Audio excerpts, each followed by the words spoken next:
Quickly, Alexander! We must go to him! Upon proceeding to the infirmary, several cutscenes will play in sequence. It is recommended that you set aside sufficient time to view these scenes in their entirety. Proceed to the infirmary. Infirmary? Whatever. Please be something good. Ah.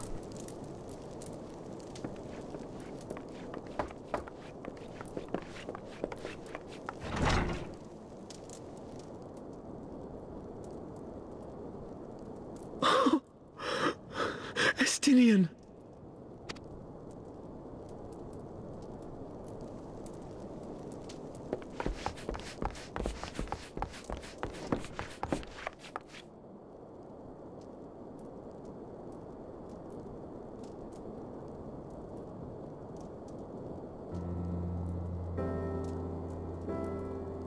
Cease your mewling, boy. It grates my ears. Oh, thank God for that.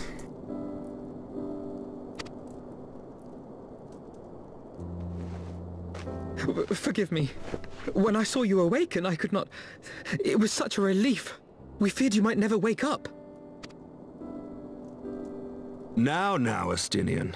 If Master Alphino thought any less of you, you would still be Nidhogg's plaything. Or dead. Aye, 'twas but a jest. I thank you, Alphino. And you too, Warrior of Light. Quite how you managed to persuade Hraesvogr to aid in his brood brother's downfall I cannot imagine. But full glad am I that you did. Yet again, you have achieved the impossible.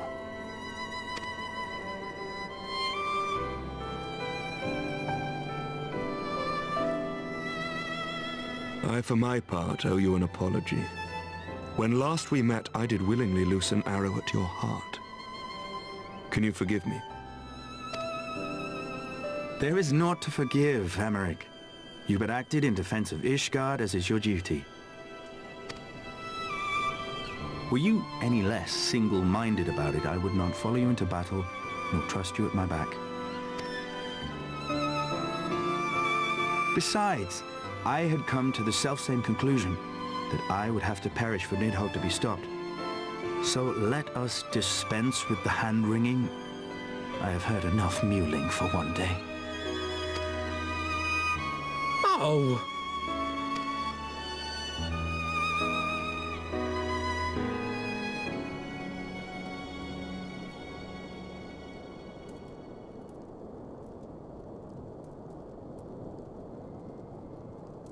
The tendrils of Nidhogg's foul presence bound up every fiber of my being, usurping my senses, but I yet retained some trace of awareness.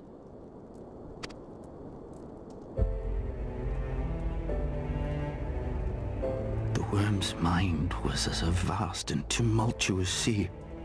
Endlessly its black waters churned, his grief and despair at Ratatoska's murder never calming, never receding. And driven by this surging current came wave upon wave of unrelenting rancor. It was the very image of my own heart. There I saw the dark reflection of the hatred I felt after Nidhogg slew my family, when no path remained save vengeance against dragonkind.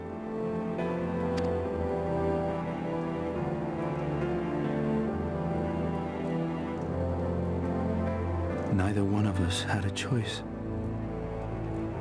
But I was blessed with something Nidhogg was not. Comrades and teachers to console and admonish me.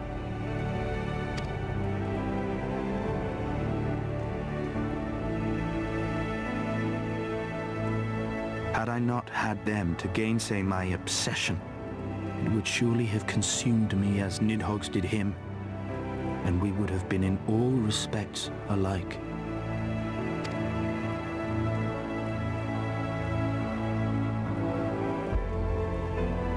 Though his shade is banished, his spirit scattered upon the sea of clouds, I feel no joy at his passing.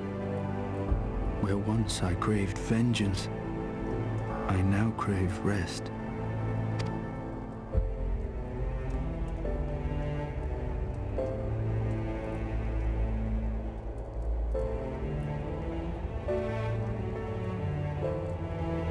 Lord Commander, my hunt is at an end.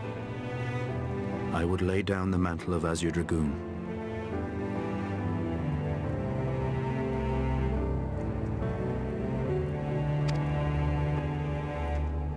My friend.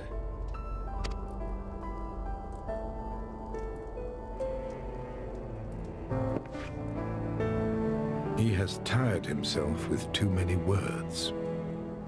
I doubt not that he will make a full recovery, but he must be allowed some few days of quiet.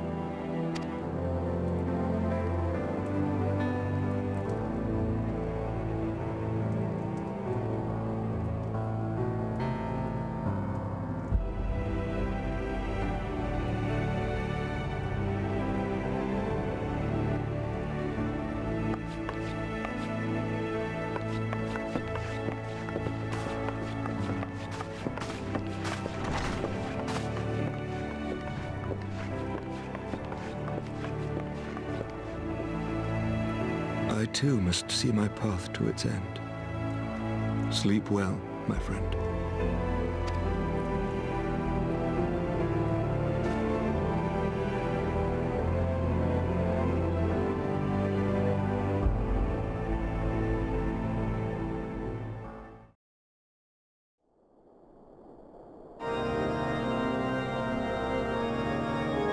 Following the battle with Nidhogg on the Steps of Faith, Sir Emeric called an assembly that he might make his final proclamation as acting head of state.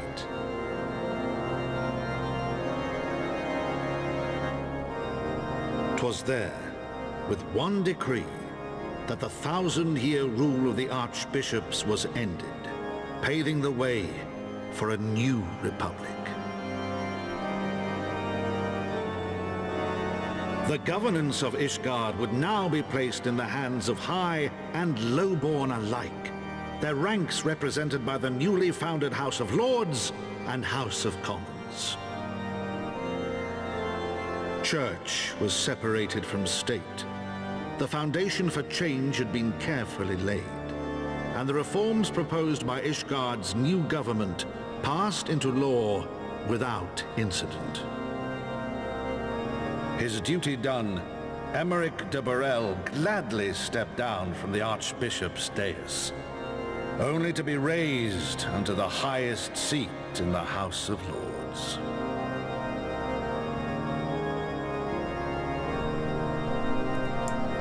Very similar to what happened in Britain. Though he strove at first to refuse this honor, the unexpectedly strident voice of the Count de Durandare left him little choice but to accept.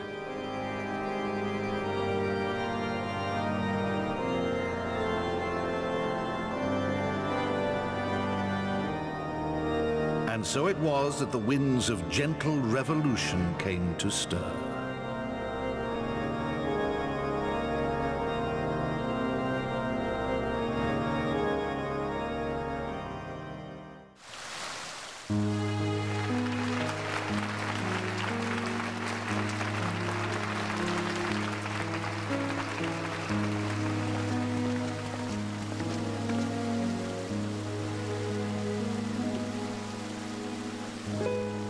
Prominent among the many honored guests at Sir Emeric's investiture were the ambassadors of Dragonkind, a fitting symbol of Ishgard's newfound peace.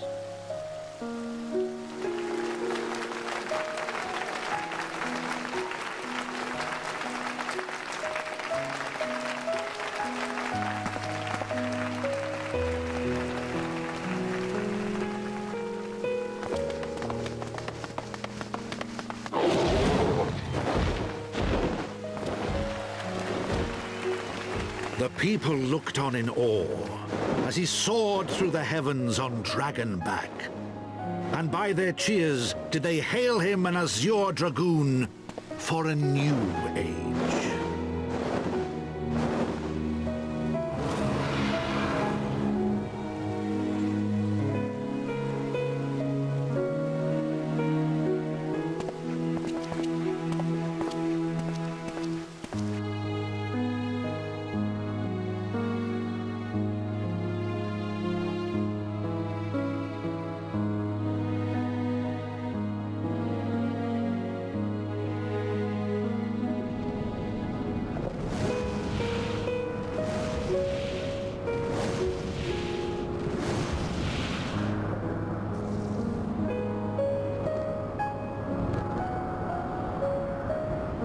Thus were the notes of the dragon song rewritten.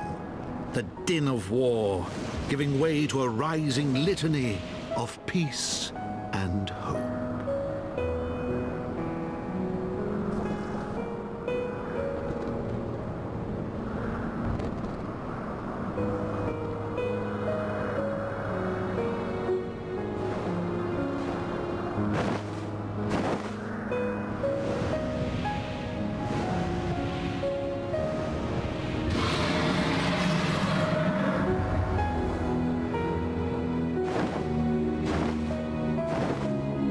From the memoirs of Count Edmond de Forton, Heavensward. For perhaps the final time. Who knows?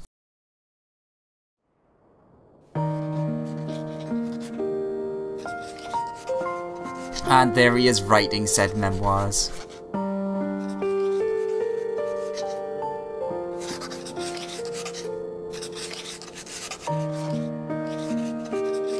That's what the book is.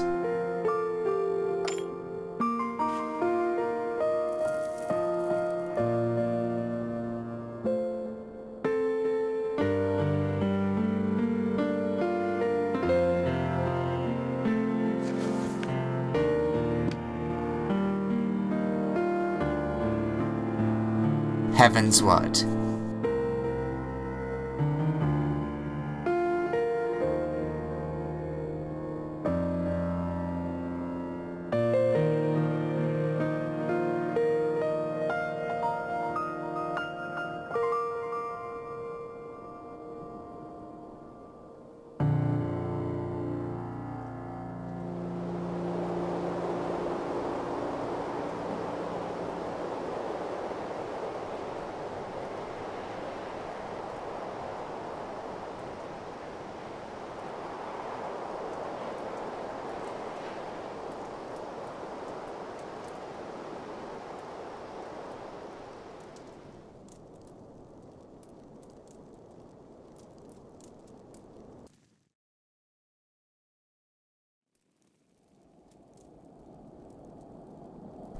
It's a shame that we're still gonna get a cutscene with something terrible happening. Oh, are we not?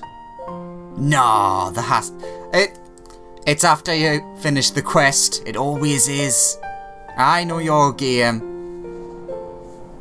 Oh, we're outside. At the airship landing, I believe. No? No, this is the link to...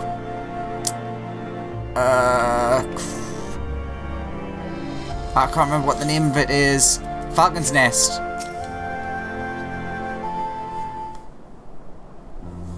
I was gazing out at the sea of clouds in an all too rare moment of idleness when I chanced to behold a certain hero wending his way towards the city on Dragonback. Welcome home, Alexander. Nay, 'twas no grave matter that moved me to greet you in person. Between you and me, I merely sought respite from the pressures of the office. No sooner do I surrender my role as temporary head of state than I am burdened with a position of more permanent responsibility. I fancy that it echoes in some small measure the way you must feel when your improbable feats of heroism are rewarded with still more impossible challenges. The myth that which guided our society for generations lies in tatters, and I am then to be scorned for building upon the system of nobility that I once sought to tear down? And what strange jest is this that places me at its pinnacle, an archbishop bastard at the head of the House of Lords?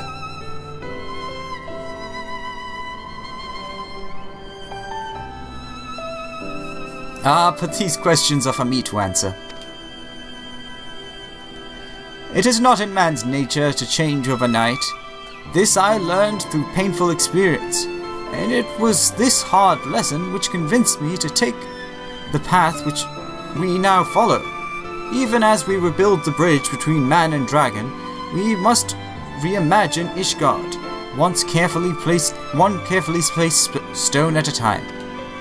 We must remember that it is not for us that we lay the groundwork,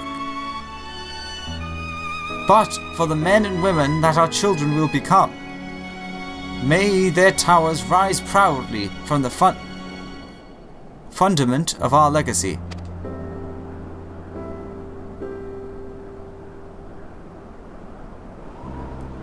I hear word from Captain Whitecape that Estinian has vanished from his sick room. His willfulness survives undiminished. Should you ever happen upon our unmannerly friend on your travels, pray assure him that I shall keep Ishgard safe until he deigns to come home. I have an idea where he might be. Thank you, Alex. And please convey my warmest regards to Master Alfino.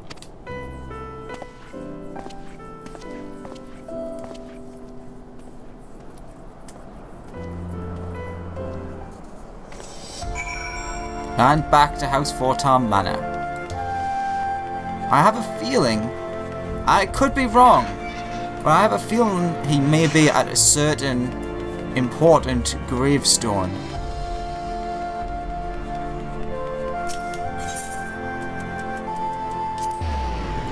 I could be wrong though, who knows?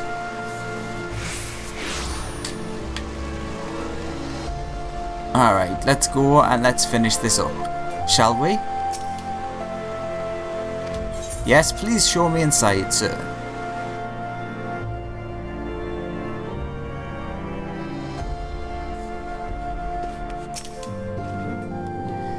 You saved the day again, Alex. Not that I ever doubted you would. You spoke with Sir Emmerich? I do not envy him in his new position. Ishgard has chosen a new road, but one littered with the detritus of 1,000 years of broken faith. Yet, though her people may stumble from time to time, I know of none better than Sir Emmerich to lead the march of progress. As for us, there remains the small matter of ushering in a new dawn in the shadow of inscrutable Asian machinations, and the seemingly endless procession of primals. But we too must walk our chosen path, no matter how treacherous the footing.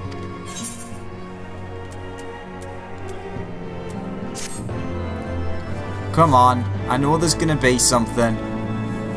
In the wake of Ishgard's governmental reform, new airship routes have been sanctioned. You may now travel to a selection of distant locales from the landing in Ishgard. Oh. And she has the cutscene. Warrior of Dark? Or Warriors of Dark, I'm guessing. Maybe Elise?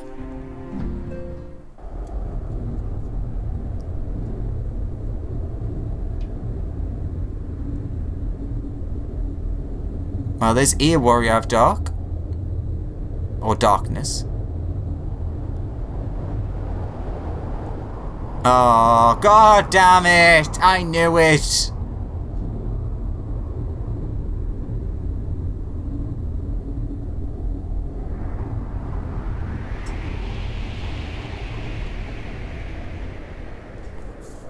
So the eyes still have their power, but they don't have Nidhogg's soul. So of course someone had to take them. I knew it. And it had to be them.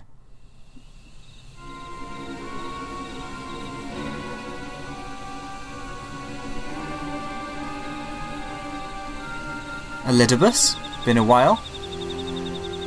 Oh god, that's a name. Thank you, Blanhurst. Nay, you need not remain there. We shall rendezvous at the usual place. All is proceeding as expected then. Aye, there is naught to concern us, aside from one overly curious mouse.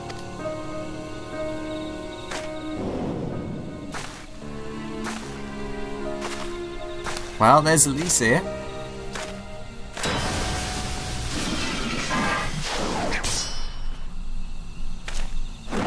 And that was why Thancred was following them. This way!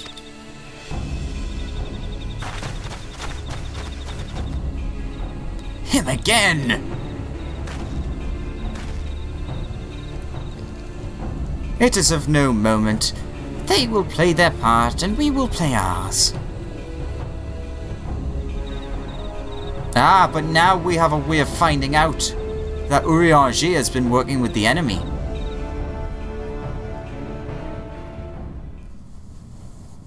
And thus did grey mists give way to azure skies, mad and dragoon rise above, voices joined in song, but beneath shrouded boughs, beyond the scope of light, shadow stirs. Said that a bit fast because I don't know how long those things last for.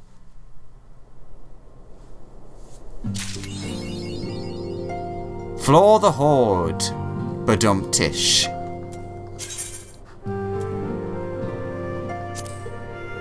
The Dragon Song. See? I thought that would be it.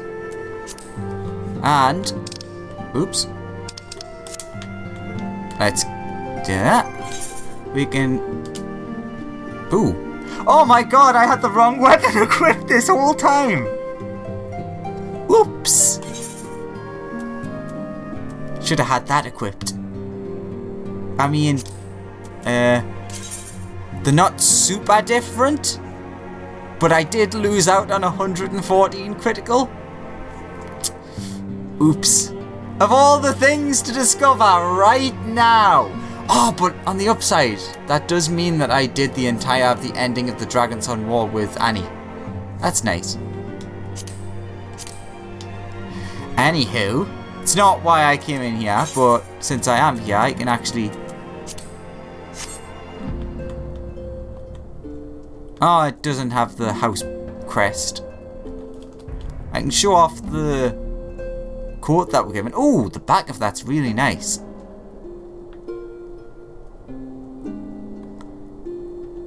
It's not for me, but it is nice. And it was free, so I really can't complain. Well, you can dye it. May as well show these off since it's the big crest reward.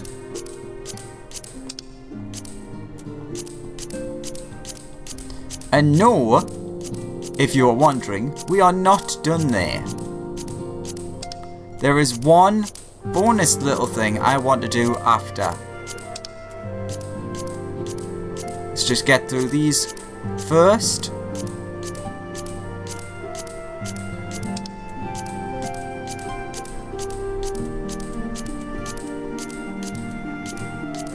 Good old royal blue. There is very few purples, they need to make more. And the solids and the pastels and the metallics.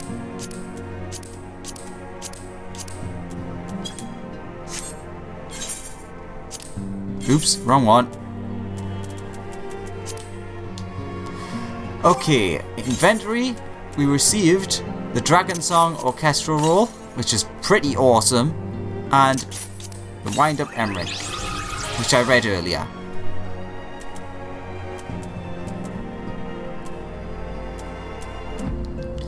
His many obligations prevent him from accompanying you on your journey, but hopefully this dutiful substitute will suffice. And that is... see, I was thinking it was because he was head of the Templars and everything. But it's actually the case that it's because he's now even more important. Where is he? There he is, right at the end. As normal, before the wind-up sun though. Wind-up Emmerich. Noting the popularity of other clockwork leaders, the Temple Knights attempted to make one of their own beloved commander. The face was far removed from the true Emmerich's handsome mane. However, one of the knight's wives volunteered to sew a new one from scratch. Oh, isn't that generous?